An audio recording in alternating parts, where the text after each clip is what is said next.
Hi, you're watching Picture This. This episode is going to be about Annie Leibovitz.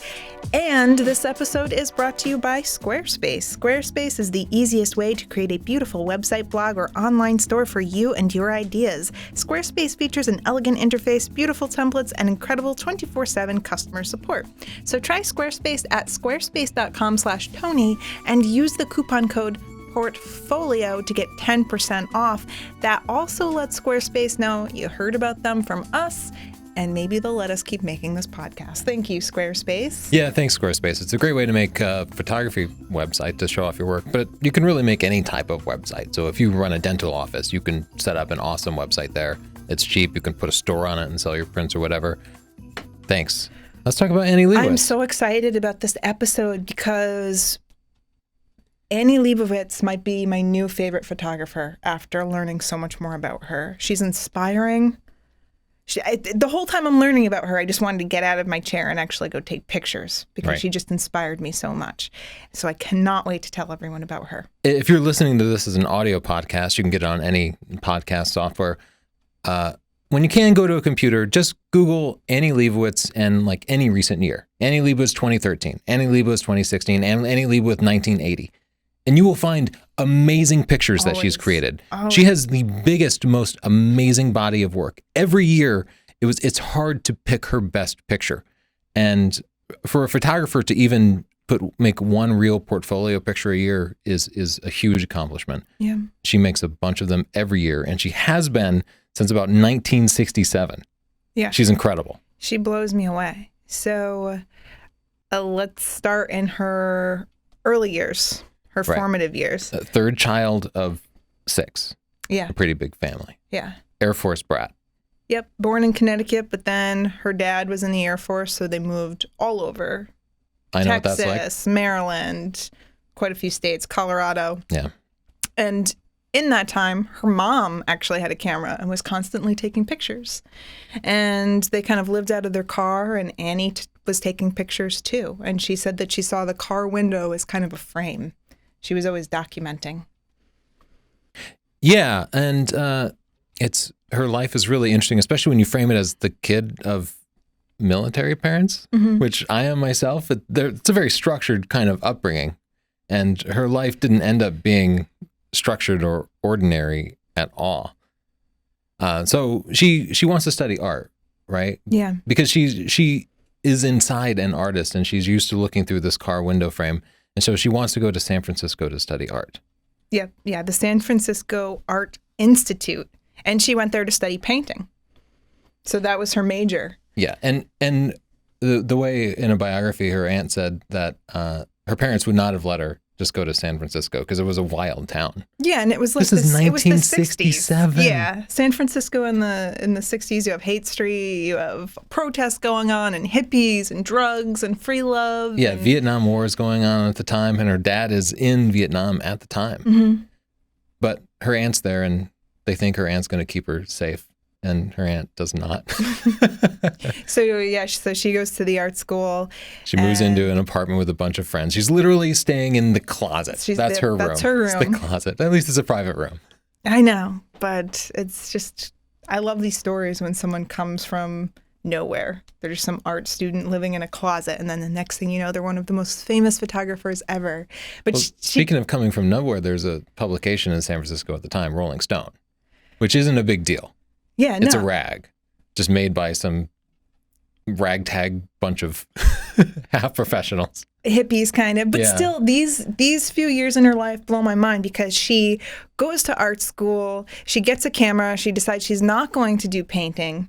She wants to change her major to photography. So she enrolls in some photography classes, and their assignment is go out and take some pictures, come back, develop them. We'll sit down and we'll all talk about them. And she loves the process because she's going out and observing history happening, and then she's getting to come and sit down with her peers and talk about it. And she's telling stories with her pictures. It's not just going and taking a picture. It's really taking a picture of life and what's going on. And she takes that really seriously, and she takes to it. I will say it's very much right place, right time for her. Being in 1967 in San Francisco, that's very different from I don't know, 1985 in Pflugerville, Texas. You know what I mean? Like there's a lot going on for her to experience and see. A lot to see and a lot to take pictures of. And I was really impressed because I saw some of her earlier photos and they were just good right away. Really good pictures. So she is in art school and she graduates and her boyfriend just kind of pushes her in the doors of this company called Rolling Stone magazine. Says, you have great pictures, give it a try. So Annie walks into Rolling Stone, shows them some pictures, she gets a job, and within 3 years, she's their chief photographer. Right. So a couple of years into it, Hunter S. Thompson is flying out to do an interview with John Lennon. Yeah. By the way, Hunter S. Thompson, Fear and Loathing in Las Vegas, if you don't know the name. I was going to ask if you guys know who Hunter S. Thompson is. He's wild. He's on coke all of the time. He's just a crazy, far-out writer, author. Yeah, and, wild man. And Rolling Stone is not going to send a photographer on this interview because it's expensive. Yeah. And it's just a rag. So she says that she'll get a youth fair because she's a student still. Yeah. And she tags along and promises to kind of stay out of the way, but gets to take a couple of pictures of John Lennon. And one of them becomes one of the most famous portraits of all time. Yeah, she was actually just testing her meter and took a shot of him, and it was this shot. And when she went back home and went back to the magazine, the editor saw it and said, this is the shot that's going on the cover. And I think this is a turning point for her career because, for one, it's not really a posed portrait. I mean, she was posing him and stuff, but it was a candid moment inside a posed portrait session because they had posed pictures, but they didn't use them. They picked the candid one. Yeah, it reminds me of Avedon's Marilyn Monroe photo where he was doing a shoot with her and she just kind of glances away for a moment and he gets this real picture of Marilyn that kind of changed his career and changed how people saw Marilyn. And I get that same impression with this John Lennon photo is that it looks very candid, but she was also happened to just be shooting the right celebrity because she says that not only was John Lennon a huge celebrity at this time, but he was really down to earth. I mean, she could have walked into that room with any celebrity that could have said, who the hell is this? Get me a real photographer, or who the hell is this? Tell them to wait outside. But she said John Lennon was just totally chill, really down to earth, and just very welcoming. And that's defining for her because throughout her career, we'll see that the reason she's successful is she can address these huge A-list celebrities just like regular people. And she said she just has this moment where she realizes, oh, John Lennon just made me realize they're just people. Yeah. So she's not intimidated by these guys. She gets another gig alongside Hunter S. Thompson. Well, they're friends. They were fast friends. Yeah. I like that. 1974. You know how nowadays, what are all the gates that go on? You know how every time there's a scandal, they tag gate at the end of it? Inflate gate. Yeah. It's always some scandal where you're like, I don't know, guys, that doesn't seem as cool as the original gate. Yeah, the original gate was Watergate. Yeah. And Nixon he's a naughty guy. Just naughty Nixon. That's what they call him in the history books here in the States. He was forced to resign. And in 1974, he left office and Hunter S. Thompson was sent to cover the story and Annie was sent with her camera to take some pictures. Funny thing about Hunter, he was high off his ass and couldn't actually do a story. That's Hunter for you. But Annie managed to take a bunch of incredible pictures. And she said that she thought that really important moments were the moments in between things happening. So she had this eye for candid photography. And even her editors would go on to later say Annie could come into a situation and see it from a different way and see the subtleties of the interactions and see something bigger and important in these moments. She had an eye for feeling. And one thing I noticed listening to her talk is that she's just really insightful and really deep and just a very bright person. And that comes through in her photography. So she's photographing this event and Nixon gets on his helicopter and starts to take off and all the other photographers leave and she stays there. And she gets this picture of these guys rolling up the carpet as the helicopter flies away. And it's kind of a behind the scenes, just really truthful moment. Yeah, it's such a powerful photo. So Hunter has a deadline and he fails. He didn't do it. She said he had a block. like a writer's block. That's what Annie said. She's a good friend, too. I love this lady. She's still I love this covering woman. for him. I don't actually know what Hunter was up to at the time. I just know his history a little bit. I know what he was up to. And so Rolling Stone has no copy. They don't have any words for this article that they're going to publish. All they have are Annie's amazing photos. And they published their first ever photo essay. And this is a powerful moment for Annie and for Rolling Stone and for journalism in general, because everybody kind of realizes you can tell a story with just pictures. Like before then, photography was not a big deal for Rolling Stone. It was about the story. It was about the writer. I mean, heck, they had Hunter S. Thompson as the writer. You can imagine that was the key part to it. So this was a turning point, and photography became really important. Jump forward a year? I'm going to jump forward. And it's 1975. And Annie gets an offer to go on tour with the Rolling Stones. And her editor at Rolling Stone is like, Annie, not a good idea. You probably shouldn't go touring with these rock stars. Maybe just get a few pictures, get in, get out of there. She goes on tour and ends up on tour with the Rolling Stones for 8 years. I think that's hilarious. But she gets really swept up in the lifestyle, and she has this theory about photography that you really can't photograph something genuinely unless you are a part of it. And you have to be in it, and you have to suddenly be so deeply immersed in your surroundings that nobody really sees you as someone documenting anymore. You're just there. And that's why she gets all of these amazing candid pictures. But she'll also go on to say, yeah, that was a mistake because I was hanging out with the Rolling Stones and I was doing coke and I was partying every night. And can you believe that? If you fast forward and you see the fantastic Disney photos that Annie Leibovitz is taking now, she has a handful of kids and she just looks like such a nice, peaceful lady. She is a nice, peaceful lady, she also is a badass. And she's a total She can badass. hang with Mick Jagger. I love that about her. So she gets really incredible pictures of them. She says that she lost herself. And that the only thing that kept her from truly going over the edge was that she always had her camera with her to remind her of who she was and why she was there and to separate herself from them. Because she tells the story of how overwhelming it was to be with them. Mick Jagger, Rolling Stone, they'd walk into a room and they were gods.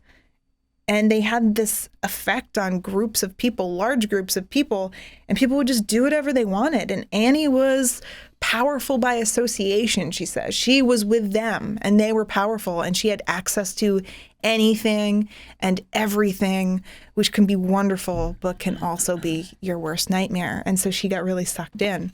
But she feels like having her camera there let her keep that part of herself that let her kind of escape that. And she got clean and everything and ended up going to work at Vanity Fair. And Mick said that you just forgot about her. And that's why she was able to get these photos, because she made you just completely comfortable. And pretty soon you didn't notice the clicking of the shutter or the fast forwarding of the film, Yeah. She was unobtrusive. So 1979, we're showing a cover showing Bette Midler laying in a pile of roses. Yeah, Bette was in a movie at the time called The Rose, and Annie started to realize, hey, not everything has to be documented in a candid way. I can really set up these portraits and make them more artistic and make them more conceptual. So she puts Bette in a bed of roses for her cover. Which she and the staff went through and manually pulled off every thorn. It was painstaking because there were like 1,000 roses in there. What? Yeah, they got all the roses in and then they're like, oh, they haven't been dethorned. Oh, shoot. But Annie would just go through any length to get the shot. She had some real constitution, as shows by her massive body also, of 40 years of work. Perfectionist. Absolutely. And never wants to stray from her vision. So this is largely a turning point because, yeah, she shifts from candid to conceptual. She's literally using a pun to make this very famous cover, and it made it a fantastic shot. She likes puns. Oh, does she? She might not admit it, but that's a pun. And in an interview, she said photography just clicked, and then she laughs. Oh, so I'm boy. You're calling out. This could be slander. You got my You better heart, be careful. Annie. You got my heart, girl. Okay. This is another incredible Annie story. I know, right? This is probably her most famous photo. She goes to photograph John Lennon again, and the magazine just wants a John. And she gets there, and he insists on having Yoko in the photo, which the magazine did not want because there was still some controversy around Yoko. You know, people think she broke up the Beatles. Some people hate her, blah, blah, blah. But John insists on her being in the photo. So she tells them this idea of them being naked together, and John strips down, and Yoko is more shy, and she doesn't want to get naked. So Annie said, all right, just leave your clothes on. And they took a few pictures, and she immediately realized that these photos were great. Yeah, and if you don't know the photo, it's John Lennon's kind of skinny body with his leg and arm wrapped around He's in fetal position, Yoko. basically. Yeah, and it's extremely tender and extremely romantic. Mm-hmm. And 5 hours after she took this photo, John Lennon's murdered. Yeah, right outside his apartment. So she was the last person to photograph him. 1983. Annie decides she wants to do some work with Vanity Fair, which is interested in working with her. Because at this point, she's a celebrity photographer. Her name has pull. And Vanity Fair as a magazine is really struggling because supposedly it's all about celebrities, but it's kind of difficult to get celebrities to show up, right? But at the time and now, celebrities show up for Annie Leibovitz. They just want their picture taken with Annie. Annie is like the star. And Annie decides for herself personally that it's time for a change too, because the Rolling Stone lifestyle was rough. So she goes to work for Vanity Fair, and she also goes into rehab. And at least to hear her tell it, it goes pretty well, and she just kind of stays clean from that point forward. The format of her work changes drastically here because Rolling Stone is kind of a gritty, grungy, rocker style. Yeah. And Vanity Fair is something different. It's distinctly glam. Yeah. It's perfect. It's pristine. Fashion. It's fashion. Mm-hmm. And so you see, as you start to look at the Vanity Fair covers and photos that she saw, you see this distinct change. I think the next like big noteworthy event in her life was 1989 when she meets Susan Sontag, who's kind of a feminist intellectual and author. She's created many different books. 16 years, Annie's senior. And they just click. They just really connect. I mean, Annie has a way of connecting with everybody, but these two really connect. And they end up having a long relationship that they don't talk about at the time. Really, it wasn't until many, many years later that Annie even confirms that it was a romantic relationship. Mm. Susan's son, much later, confirmed that, said that the relationship was on again and off again. They never actually lived together, but they lived across the street from each other in New York. So they could kind of see each other's apartments. Yeah. That's what we know of the relationship. It's kind of secretive, but it went on for a long time, and we'll come back to Susan in just a little bit. 1990, Annie does a dance series. She goes down to Florida and photographs Mikhail Baryshnikov and produced a lot of amazing images, though she kind of gave up on it. She said her mother was a dancer, and she said, it turns out I just can't photograph dancing. And I disagree. I think she came up with some amazing images, but she just never felt like she captured what dancing was, even though she experimented with many, many different formats. This was an incredibly famous picture of Demi Moore on the cover of Vanity Fair, nude and very pregnant. A lot of you probably remember when this picture came out. Yeah, if you were of age in 1991, you remembered. Yeah. It was newsworthy. It was everywhere. It was everywhere, and it was very controversial, and they didn't really intend for it to be that way. So Demi shows up to the shoot, and they had talked about doing some pregnancy pictures. Annie had never taken pictures of a pregnant woman before, and they had a dress ready for Demi, and they had this whole shoot in mind. And at the very end, they decided, let's just do some nude shots just for you, just for her personally. And when Annie was going through all of her photos, she liked the nude shots the best. So she contacted Demi and said, can we use them? And she just said yes right away. And they put them on the cover, and they knew that it would get people talking, but they didn't realize just how controversial it was. I mean, it seems really ridiculous in hindsight, but they put a black bar over magazines that had this cover. They would not sell this magazine in some stores. That's how outraged some people were. Yeah. It ended up being a huge deal. But I think it also just made her that much more famous, Annie.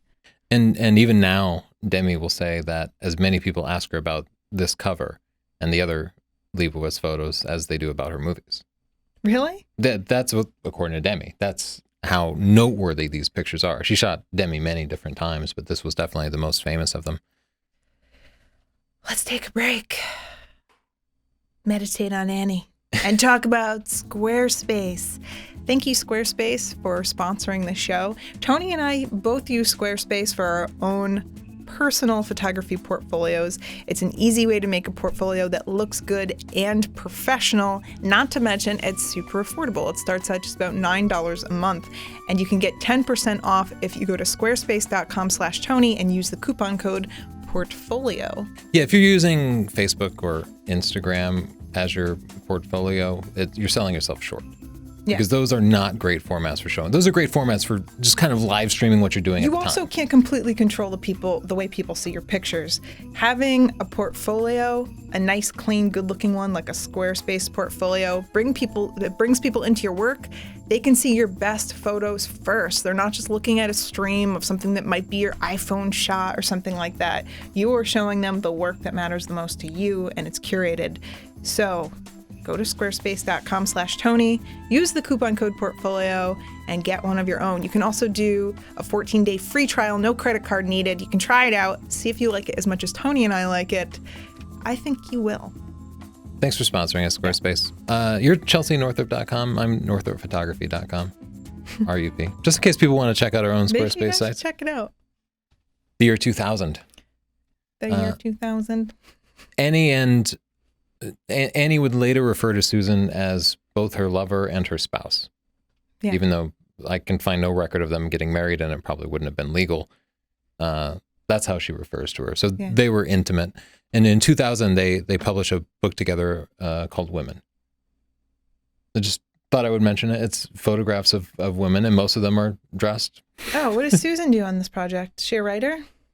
Yeah, and she just helped work on it and put meaning behind the photos. Oh, cool. So they worked together on that. And then in 2004, Susan dies after a long struggle. But she had cancer, right? Yeah, and I even question how deep to get into Annie's life, because she's still living in all of this. But these were important moments to her, and she even lists her photos of Susan as some of the most important that she ever took in her life, because oddly she didn't photograph Susan very much, and she kind of recounts that Susan was very critical of her photos of her, always insisting that her photos weren't great. So after she had passed, Annie went back and looked at the photos and said, you know what, those are actually good photos, and they mean a lot to her. Yeah. And she died in like December of 2004, right at the end of the year. And then just like a few weeks later, her father dies. It's a really, really rough few weeks for Annie. And 3 months later, she has 2 surrogate kids born, twin daughters. Yeah. So if you can put yourself in the place of Annie Leibovitz, losing the love of her life, losing her father, and then just instantly becoming a mom of 2. Right. Yeah. She did have a kid before then. Oh, she did? Yeah. Anyway, she named one of the twins Susan. Oh. Which was really sweet. I read that and like welled up a little bit. I felt so bad for how she must have felt having missed Susan. Just a picture of Annie with her kids. 2007. I think it's a really high honor when you get to photograph not only royalty, but Queen Elizabeth. Who is more famous than Queen Elizabeth? I feel like everyone loves her. So Annie has these ideas for the shoot. First, she calls up the Queen's people and has an idea to take her to a palace in Scotland. Just dead silence on the other end of the line. Then her second idea is to take pictures. I love that Annie comes in and is like, gonna bring the Queen somewhere else. But anyway, so then the second idea is to show the Queen horseback riding, because she feels like one great thing about photographing the Queen as an American is that she doesn't have to hold back on showing how much she likes the Queen in her pictures. She feels like if she were an English person, then she would have to show some restraint and not be too proud, but she just really wants to show how much she likes the Queen. She wants to show her looking powerful on a horse. And again, the Queen's people are like, no, the Queen she's not in her riding clothes when she goes riding anymore. She doesn't want to be seen on her horse, which, by the way, the Queen horseback rides in her 80s. I think she still goes horseback riding. Another badass that you wouldn't expect. Blew my mind. But anyway, so Annie shows up to the shoot. The Queen is 20 minutes late. She's a little annoyed. She says she's tired of dressing up. How can you blame her? She's like 90 years old. She's tired of all this stuff. But she shows up and Annie asks her to take off her crown, which is insulting because apparently it's called a tiara. She tells the Queen she'd like things to be a little less formal. The Queen says, "Where do you think this is?" So she's like, "This is only a tiara." She doesn't know if the Queen's joking. She's like, I don't know, is that dry humor or whatever? Anyway, she had this whole idea. She really wanted the Queen to be outside, but they didn't want the Queen to go outside. The Queen did not want to go outside. Said she was in a hurry, blah, blah, blah. So she put the Queen on a plain background, and she put this cape on her instead of the dress that she had on, and she got this photo. And then she went out and she got pictures of the grounds, and she made a comp so that she could get the photo that she envisioned, even though she could not get the Queen to physically go outside. Yeah, that really shocked me to find out that she just completely swapped the background out on her photo. Yeah, she does a lot of comps. Yeah, I didn't think it was unethical. It's just it surprised me. This is not the picture you see of the Queen on the grounds.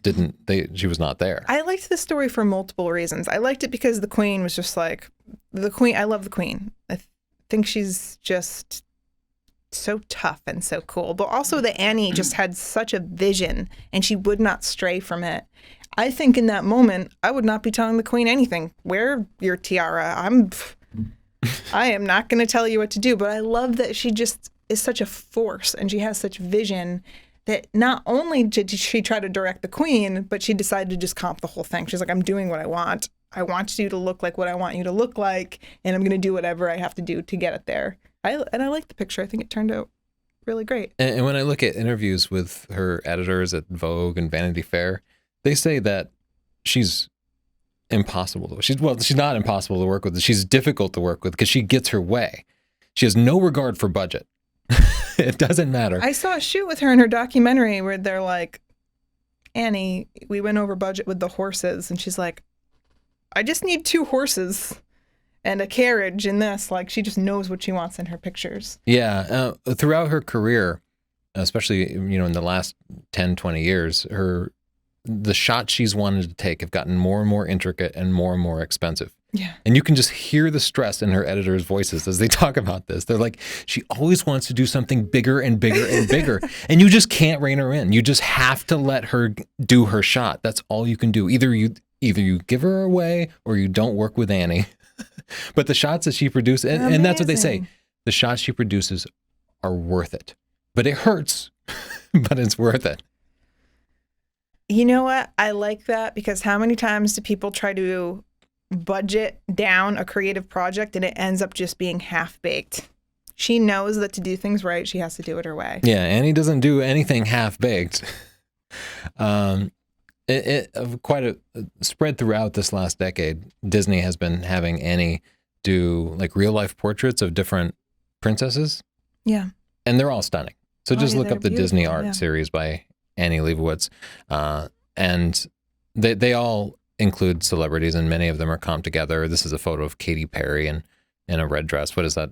Sleeping Beauty? Or I don't even know who that is. No, sorry, Disney like, princesses. Hey girl, hey princess. I know it's Merida from Brave. Yeah, a woman on a horse with a bow and arrow. And this was also a comp. If you look at the photo shoot, the horse was actually a plastic horse. Oh, really? Mm-hmm. in 2015, just covering some of her recent work. She did another cover of Vanity Fair of Caitlyn Jenner. This ended up being really famous. She must have incredible energy because she's just stayed relevant and working and improving for decades. Yeah, her time didn't pass. No. She's still so noteworthy. That's kind of the point I wanted to make. Yeah. We started out in 1976 with a very famous photo of John Lennon, and here we are 2015, and she's working this year, right now, making awesome photos. And making That's history. a massive career. Like, who's bigger than that? This picture was so famous, Caitlyn Jenner. There's just no stopping her. And 2016, she's in the news too, because she's shooting the Pirelli Calendar this year. And if you're not familiar with the Pirelli Calendar, like Pirelli is a tire company, and every year for the longest time, they've been sending out sort of girly calendars Like to all the sexy garages. stuff? Yeah. Often nude, especially at least in the last few decades, it's become known for being artistic nudes. And they're really well done. They always get the best photographers. Yeah. But that's the theme. It's sort of an artistic take on the pinup calendar that you would see in a mechanic shop. Yeah. And this year they went crazy and they hired Annie Leibovitz, a known feminist, And she was like, to shoot hey, this. Screw you. She chose women that are known for doing things. Yeah, for accomplishing things. And yeah. it's incredible. So the entire series is just sort of intimate. The guys at the garage are going to be so upset. They're going to be like, I find that so funny. women that think I wanted boobies. Thanks again, Annie. That's why you're my hero. They did include a nude shot. Is it of like Oprah or something? It's Amy Schumer. Yes. She's wearing underwear and high heels and holding a Starbucks cup. I heard Amy talk about this picture. Amy Schumer is a comedian. And people said to her, she was like, people said the worst thing you could possibly say to a woman who posed nude. You're so brave. She's like, what the hell? You don't want to be told you're brave for being naked? What kind of backhanded compliment is that? I thought that was funny. Wow. So literally 40 years of Annie Leibovitz. Amazing photos from start to finish. What a career from Annie. And I can't wait to see what she does next. I know people are going to ask, what camera does Annie use? You're right. You were smart to think of that. She uses everything. The answer is every camera. Whatever. She never talks about the particular cameras. I just found pictures of her and she was using every camera. I've seen her shooting with Canon. She uses a lot of Canon. I saw a 5D Mark II and a 1DX in there. Cassie. Lots of big format Hasselblads and several different Mamiyas. She loves the RB67, which is an old camera from like the system camera from like the early 70s. Right. I have the RB. She had the RZ, which had the electronic metering and slightly more updated version. But she was using that recently. So she's still shooting that sort of medium format film with that old RZ. She just lives her life. But then in the middle of a shoot, she'll be shooting with the RZ mostly mechanical camera. And then she'll say, let's change formats. And she'll grab a Canon 1D or something. Saw her with a Nikon F. That's a Hassie. Lots of Leica, especially in her personal life. For her personal photos, she uses Leica a lot. Small, quiet, You know who unobtrusive. really influenced her a lot was Cartier-Bresson, and he was shooting 35 millimeter after really staged photography was popular, and so he had this portable camera and he was taking it on the road, and his shots were far more intimate, and she loved that about him. I'm imagining that's why she likes the Leica so much. It's that old style 35 millimeter candid look. Yeah, and she also often shot with a Minox camera, and she was known, if people would admire her Minox camera, she would give it to them. But it wasn't really her camera, it was the magazine's camera. She kept giving away these cameras. One of her editors just complained about it. Like, she has no respect for money. She keeps giving away cameras. Oh my God. Do you think she'll be my best friend? I know. Oh, I would love one of her cameras. If I ever see her, I'm definitely complimenting her camera and seeing if that can work. I love your camera so much. Oh. Well, she was fun. This is one of my favorite photographers that we've talked about. Yeah, I did not expect this story when I started researching Annie. I knew her work pictures was amazing. Yeah. But 8 years with the Rolling Stone. Or with the Rolling Stones? Yeah. No, I didn't expect that. No. Thank you, Squarespace, our sponsor, for making all of this possible. If you want your own awesome Squarespace website, a portfolio, or any kind of website, really, go to squarespace.com/Tony and get a 14-day free trial, no credit card required. And if you decide you like it after that, it's good just to try it out, make a portfolio for yourself, even if you just let it expire. If you decide you want it, save 10% by using the coupon code portfolio. This is our podcast. You can watch it on YouTube and see the pictures, or just listen to it while you're working out or editing photos. This is our 11th episode. Oh, 11th or 12th episode. So if you'd like to hear the history of Canon or Nikon, or if you'd like to learn about Henri Cartier-Bresson or Richard Avedon or Mary Ellen Mark, we've talked about Yuri R. Kurz. Yes, David LaChapelle. Yes, we've talked about the history of cameras themselves. You should watch or listen to our other podcasts. Picture this. Thanks for joining us. Subscribe, share, bye. Like. Subscribe, share, bye. Like.